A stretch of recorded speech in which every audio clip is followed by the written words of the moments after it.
আজ সালার থানা এলাকায় রুটমার্চ শুরু করল কেন্দ্রীয় জওয়ানরা। একেবারে নজিরবিহীনভাবে লোকসভা নির্বাচনের দিনক্ষণ ঘোষণা হওয়ার আগেই এ রাজ্যে কেন্দ্রীয় জওয়ানদের 920 কোম্পানি ঢুকে পড়েছে বিভিন্ন জায়গায়, তারা টহল দিচ্ছে। এবার আজ বৈকাল 4টের সময় মুর্শিদাবাদ জেলার সালার থানার এলাকায় বিএসএফ এর 4 সেকশন বাহিনী ঢুকল। খারেরা বাস স্ট্যান্ড থেকে আলিপুর গ্রাম পর্যন্ত ওই কেন্দ্রীয় বাহিনী রুটমার্চ সারল।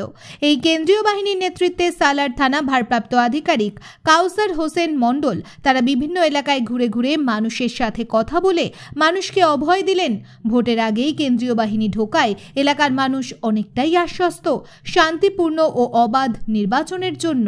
ভোটের আগে রুটমার্চ হওয়া মানে একটা শান্তির বাতাবরণ আনা, অশান্তি যাতে না হয়, মানুষ শান্তিপূর্ণভাবে নির্বিঘ্নে ভোট দিতে পারে, তার জন্য একটা রুটমার্চ করা হচ্ছে। এটার জন্য খুব আমি আমার দিক থেকে আমি ওয়েলকাম জানাচ্ছি।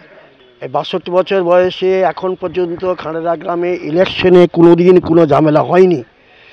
গত লোকসভা সময় কিছু ছেলে যাতে ভোট ইলেকশনে এজেন্ট দিতে না পারি, ইলেকশন করতে না পারি, এর জন্য ইলেকশন যেন না করতে পারি এরকম একটা চেষ্টা ভাবনা করেছিল। পরবর্তীকালে তাদের দল থেকেই, বিরোধী দল হিসাবে তৃণমূল, তাদের দল থেকে বলেছে না এগুলো ঠিক হচ্ছে না, আবার সেটা শান্তিপূর্ণভাবে ভোট হয়েছে। বাংলা টুডে নাও।